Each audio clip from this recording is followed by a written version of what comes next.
هلو علیکم، چطورید گایز ها؟ با چنل آنر آف کینگ ایران در خدمتتون هستم با یه ویدیوی جدید از موساشی، یه سامورای خیلی خفن برای جانگل بازی کردن و بریم ببینیم که چطوری روتیت کنیم با این هیرو، کدوم طرف بیشتر ساپورت بدیم، چه آیتمایی رو بهتره که ببندیم و نوع بازی کردن باش. وسط بازی توضیح میدم، حالا یه خورده سخت میشه. یادتون نره اگه خوشتون اومد حتما لایک کنید، سابسکرایب کنید و ما رو به دوستای خود معرفی کنید. یه بیلینک میزنیم میریم ببینیم سر اینکه این با هر بیسیک اتکی که میزنه بیلینکش از کولدان در میاد و 2 تا شارژ بیسیک اتکی داره، یعنی 2 تا بیلینک تو بکنی اینجوری 2 تا شارژ تو داری برای بیسیک اتک زدن. خدا وکیلی جانگلاش خیلی دیر میاد.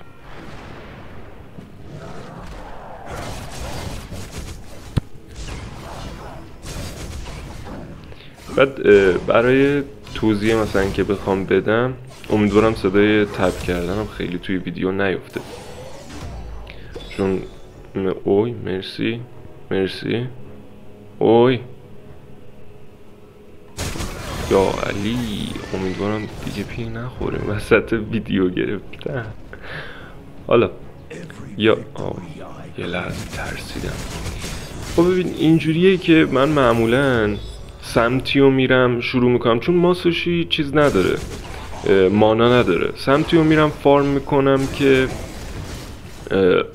لاین مخالف مارکسمنه، که بتونم بعد از اینکه فارم کامل رو انجام دادم، یه ست فارم کردم و لول 4 شدم، به لاین مارکسمن برم کمک کنم. الان خیلی راحت مارکسمن کیل میشه، خیلی اچ پیش کمتره، راحت تر میتونین کیل کنین. آمارا هم بگید که طرف مثلا فلشش رو استفاده کرد. اسمیت وای خدا، جانگلر خنگ وایسا با اسکول جانگلرتون خرابت کرد. آره خب آره، بعد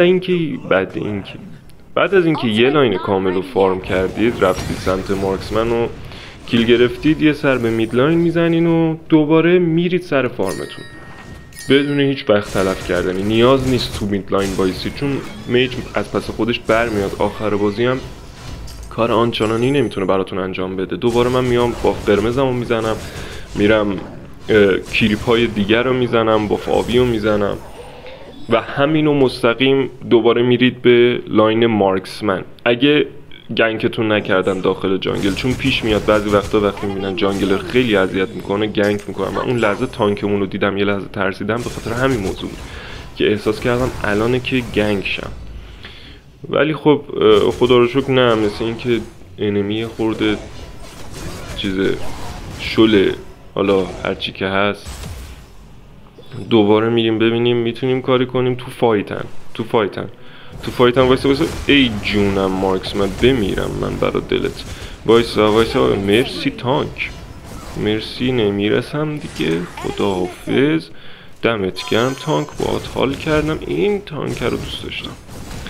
سر اینکه یه دونه کیل بگیریم اولت کنه، به نظر من همچین حرکت بد نیست. بعضی اولتشون رو نگه میدارم برا ویلا. بیاین جلو اگه میجو بتونیم خفت کنیم خیلی جلو میفتیم. ببین هنوز هیچ بافیم نیومده، من منتظرم میج بیاد. خب نشد میج. چرا اسکول وایسا یا علی. اصلا ماسوشی یه خورده نامردیه واقعا. حالا اولتش خیلی ظلمه، راجع به پسیوهای اولتش هم حالا توی یه ویدیوی دیگه یا این ویدیو اگه وقت شد توضیح میدم. بهترین چیز تایرنته. به جای اوورلورد ما تایرنت بگیریم خیلی بهتره. البته الان جانگلر هم هست، نمیتونیم. بعد یه خورده جانگلر رو یه کاری کنیم. یا علی گو خوردم. برس مارک یا ای بد تانک تانک تانک تانک تانک تانک. خدا رو شکر یه خوردم شانس آوردم. خدا رو شکر تانکمون بازی بلده، مارکمون رو نمیدونم، ولی خب میجمون هم اتفاقا بازی بلده. اونجا که وایستاده بود برای زدن میج، من الان برم رو تایرنت نرم، جانگلر نیست، همینو میزنیم. بعد ماسوشی لول یکش دیباف، یعنی چجوری بگم، CC ایمیونه. الان من اشتباه زدم، خواستم یه لحظه نشونتون بدم، ولی CC ایمیونه، یعنی تو حالتی که موزی لول 2 رو میزنه که شما رو استان کنه، شما اگه یکو تو راستاش بزنین اونو کنسل میکنه. یا آنجلا وقتی 2 رو میندازه، اصلا آنجلا تا حالا بازی نکردم 2شه یا 1شه که یه طوفان گردباد آتشی چیه، وقتی اون میاد شما یکتون رو بزنین اون غیب میشه، تو راستی اون یکتون رو بزنین اون غیب میشه، اصلا به شما نمیخوره. خیلی CC ایمیون قویه، من خیلی دوست دارم این CC ایمیون دیدمش، خیلی دوست دارم این CC ایمیونو. ولی خب بگیریم اینو لامصب. میگم از چیزا استفاده کنید. الان اولت نداره، من به گفتم فایترمون قطعا ازش استفاده میکنه. بالا چه خبره بابا؟ دد ندین 2 دقیقه. اون همه رفتیم مارکسمن رو شاخ کنیم، آخرم نشست دد داد. این بشر اصلا کیل گرفته. اصلا خیلی عجله نکنیم برای فایت دادن. الان تاور رو من بیشتر باید سیو بدم. تاور رو نگه میداریم، میریم برو دیگه. نرو خودم میزنم. ببین بوی. آره خلاصه وای. ببین یه چیزی که واقعا با ماسوشی هست توی این ویدیو، فکر کنم یعنی تا اینجای ویدیو فکر کنم متوجه شده باشین که این هیرو بک نداره. تو بخوای خیلی باهاش فرار کنی، درسته لول بلینک داره، ولی بک دادن تو کارش نباشه بهتره، چون میزنه. و مخصوصا بعد از اینکه آیتم لایف استیلت بیاد، یعنی آیتم دوم سوم که لایف استیل، آیتم ها هم داخل چنل تلگرام میذاریم، حتما چنل تلگرام ما رو عضو شین، این پایین لینکش میاد و اونجا آیتما رو میذارم، آرکانا رو میذارم چیا رو استفاده کنید. و اگه دوست داشتید یه دونه ویدیوی پرکتیسی هم میذارم که کاملا همه پسیو و اینا رو توضیح بدم، ولی کاملا مشخصه الان که بازی میکنم بعد از هر دو و کلا بعد از هر لول بیسیک اتک چارج میگیری و دوئت خیلی به کارآمدتره. دوئت که از داخل انمی رد میشه یا از داخل کریپ و جانگل رد میشه، کولدانش خیلی کمتر از نسبت حالت عادی میشه و شیشت باعث میشه که انمی نتونه توی چند ثانیه 2 ثانیه‌ای که اولی که روش شیش کردی، ببخشید من میگم شیش دوتا اولتت باعث میشه نمیام. خب اولتت باعث میشه که 2 ثانیه اولی که داری طرفو میزنی انمی روبروت هیچ لایف استیلی نگیره. بنازم مارکسمن و الکی نبود رفتیم شاخ کردم به من نیست وایسی بگیرمتون ای جونم، مال منی. تاور دارن بابا، این تاور رو بندازیم دیگه. مارکسمنو وقتی میری لاینش و کیل میزنی دلیل برای نمیشه که تو کیلشو زدی اون چه میدونم چاقال شد دیگه آیتم نمیاره فلان بیسان بهمان. مارکسمن اینطوریه که نداداش اون آیتمشو میاره، فقط تو کاری میکنی با خیال راحت فارم کنه، نه کسی نیاد اذیتش کنه. حالا ممکنه بری اون بالا مثلا یه سریا گنگ کنن، ولی خب احتمالش کمه. و ببینید دقت کنید با موساشی هر چیزی که هست، من این اسمشو نمیدونم یادم رفته، کلا نباید بذارین بافاتون رو زمین بمونه، باید بزنید. هر چیز سریعتر و بیشتر فارم کنید راحت تر میتونید بازی رو وین کنید. یه موضوع دیگه هم که هست، این کمک سر جدتون. مرسی. نه آقا این بار تیم خوبه، خدا رو شکر این بار تیم خوبه، اصلا حلال. این بار تیمو هستم زیاد. بریم ببینیم کی دردش میاد. یو گنگ چه زاخا. ای چی داشتم میگفتم راجبه و یه لحظه اینجا فایت بشه نشه. ببینید خیلی سعی کنید اولین نفر تو فایت نرید. من اینجا فعلا وایسادم که اگه کسی خواست بره فایتر رفت، خب من وایسادم، فایتر برو تاور رو بنداز، بلش کن، خودم میرم تاور رو میندازم. ببینید خیلی داخل یا وای نه مردم تموم. ایول اشتباه از خودم بود، البته اشتباه از خودم بود. یعنی ماسوشی خب بعد از بیسیک اتک این هندست ایوی میزنه، چند تا تارگت رو دمیج میده و خب وقتی که تاور رو داشتم میزدم با اینکه دکمه تاور رو تپ کردم ولی خب اونجا ایوی میزد و جانگلرشون که داشت میمد تاور رو سیو بده به اونم اتکم خورد. نذارید تایرنتو بگیرم. آره به اونم اتکم خورد و تاور گرفت روم. و یه چیز خیلی مهم راجع به ماسوشی اینه که داخل بازی نوشته این رو لیت گیمه. از نظر من خیلی ارلیه، یعنی تو حتی مید گیم هم نمیتونی کار خاصی انجام بدی، ارلی میزنی دهن همه رو سرویس میکنی. ولی ساپورت کمک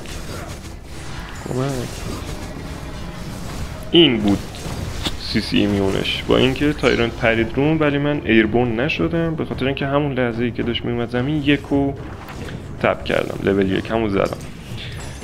بریم چک میکنیم کسی نیست خدا رو شکر.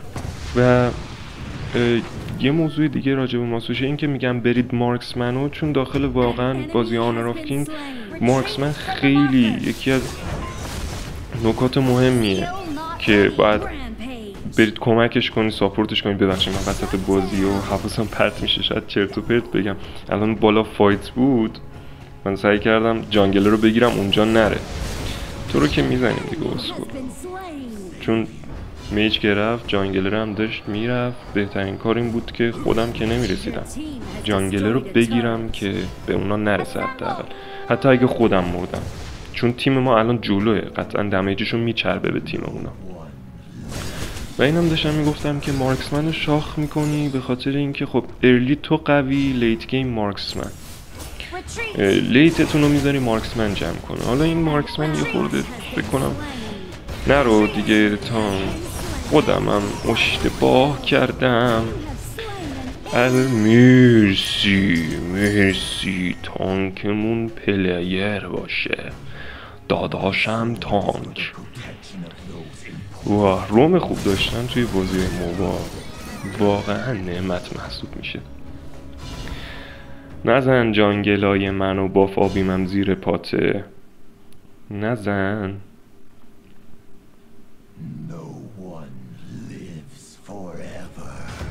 ممنون میشم اگه گوش بدی. بیا حتی کمکتم میکنم. البته ببینید مارکسمن خودم داشتم دت میدادم. مارکسمن تا جایی شاخ شده که داشت خودش تکی لوبو رو میزد. این یعنی خب اوکی دیگه مارکسمن رو ول کنی همینجوری بچره خیلی خوبه، ولی از مارکسمن هایی که جانگل رو میزنن به شدت بدم میاد. نزنید تو رو خدا نزنید، کار درستی نیست. جانگلر بدبخت نیم ساعت راهو میکوبه میاد بافشو بزنه، بعد میبینی مثلا زیر پای فلانی یا فلانی داره بافشو میزنه، لحظه آخر میرسه جلو چشام بافمو میزنن. خیلی ناراحت کننده است. کسی بیاد کمک برای اوورلورد. ببین اوورلورد بابا چه دمیجی میخوره، سر فارم خوبه، فارم خوب، دمیج بالا. مرسی آنجلا. این اصلا اولتم میکن. آنجلا دوست دارم، تو یکی از آنجلاهایی هستی که خوب پلی میدن واقعا، چون آنجلا خیلی هیرو یوزریه و برسیم نمیرسیم، چون آنجلا هیرو یوزریه و خب ایزی باش پلی دادن، به خاطر همین کسایی پلیش میدن که استراتژی خاصی ندارن برای بازی کردن. ولی این بلده، این سر اینکه تایرنتو زود بگیریم همزمان با مینیونا اسپانش فلان و اینا کارشو بلده و خوباره. ببین مستقیم تاور فایت رفت رو مستقیم تا تمام. این هند سپیس لولاتون رو میزنین که از این هند سپیس اتکتون برای کوبیدن بیس استفاده کنید. ویکتوری جی. و حالا میخوام نشونتون بدم که سیستم MVP این بازی واقعا ضعیفه یا من ازش سردم نمیارم. بله ببین رنگم اونقدر بالا نبود، رنگ مستر 3 یه خورده ممکنه ایزی تر باشه، حالا شما رنگتون پایین تر باشه یا بالاتر باشه، اما خب MVP مارکسمن شد. ما که حلالت وینو گرفتیم. اگه براتون وین مهمه بهترین روتیشن همین کاره، اگه وین مهم نیست ماسوشی نشید. آقا خوشحال شدم. تا درود دیگر بدرود. امیدوارم که از ویدیو لذت برده باشین. استتا هم قشنگ نگاه کنید ببینید راضی هستید یا نه. یا علی.